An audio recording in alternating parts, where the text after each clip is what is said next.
부산 한순교회 오늘의 밥 시간입니다. 4월 3일 목요일 오늘의 밥은 누가복음 18장 31절로 43절 말씀입니다.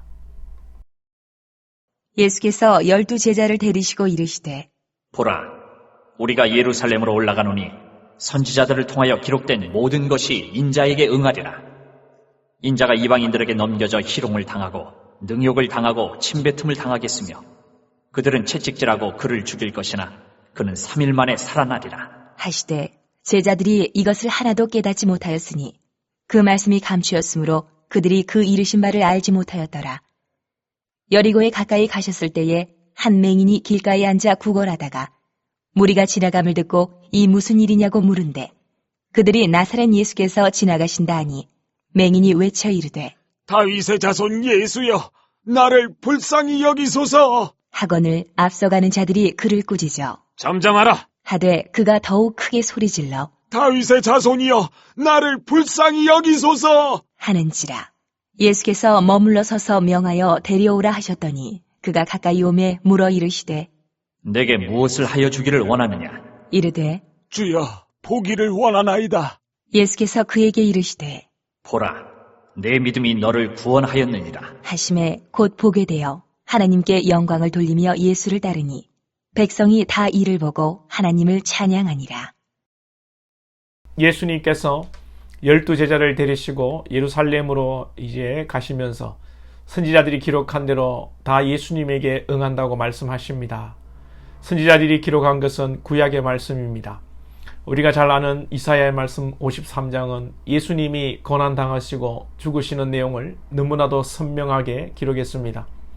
그리고 구약에 직간접적으로 예수님에 대해서 예언한 말씀이 수도 없습니다.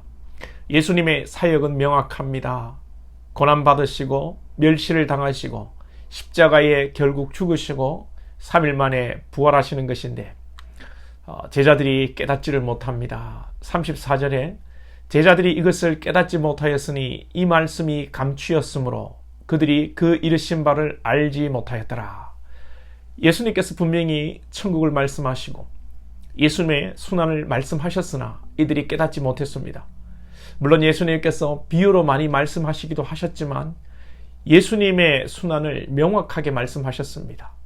그래서 이 깨닫지 못한다는 것은 머리가 나빠서 이해를 못한다는 것이 아니라 영의 일은 영으로 깨닫는 것인데 아직 이들에게 성령의 역사가 없다는 것이고 이들이 모른다는 것이 아니라 믿지 않는다라는 것을 우리가 해석해야 합니다.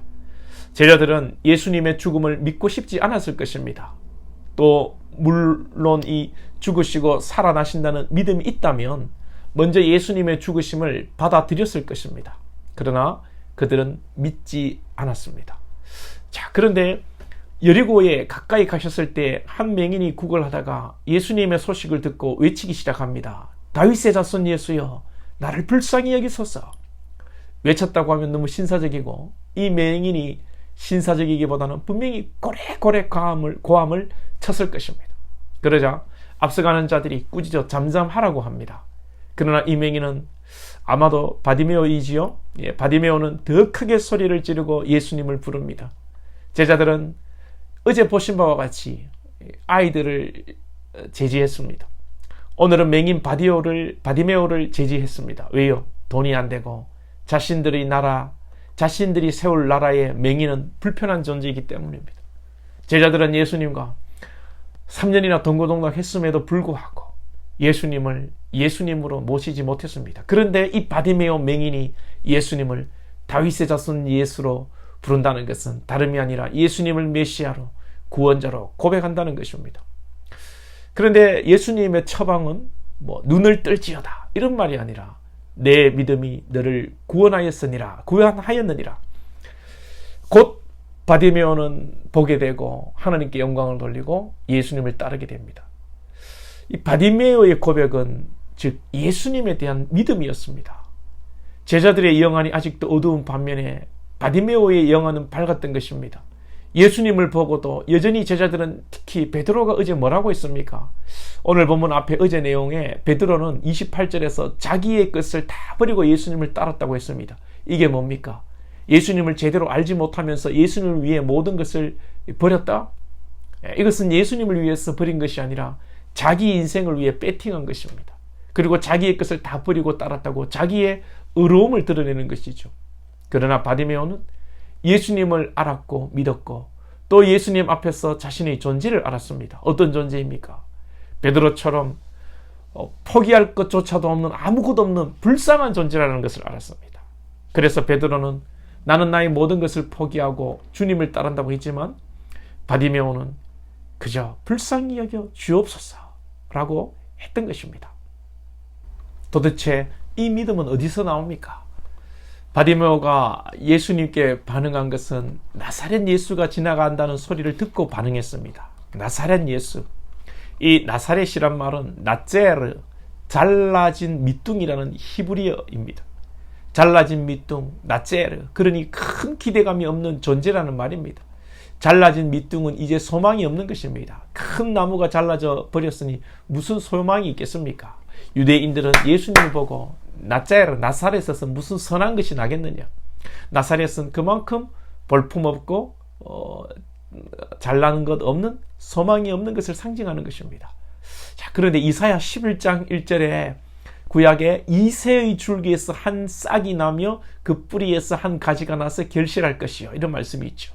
그 뿌리에서 한 가지가 나서 결실한다. 잘라진 밑둥의 한 뿌리에서 한 가지가 나서 결실한다. 열매 맺는다. 열매는 곧 생명이죠. 사람들은 나사렛에서 무슨 선한 것이 나겠냐고 했지만 말씀은 그곳에서, 뿌리에서, 나제르, 거기에서 결실한다. 생명이 난다는 것입니다. 예, 이런 말씀의 이 어려운 체계를 바디메오가 알았든지 몰랐든지 이사야 11장 1절 말씀에서 나온 것입니다. 이새의 줄기에서 메시아가 나서 생명의 결실을 가져온다는 것이죠. 바디메오가 만약 이 말씀의 체계를 알았다면 바디메오는 말씀을 아는 자요, 구약으로부터 내려오는 구속사적인 말씀을 알고 있는 자고, 설령 구약의 말씀을 몰라도 중요한 것은 성령의 감동으로 이런 고백을 할 수 있다는 것입니다.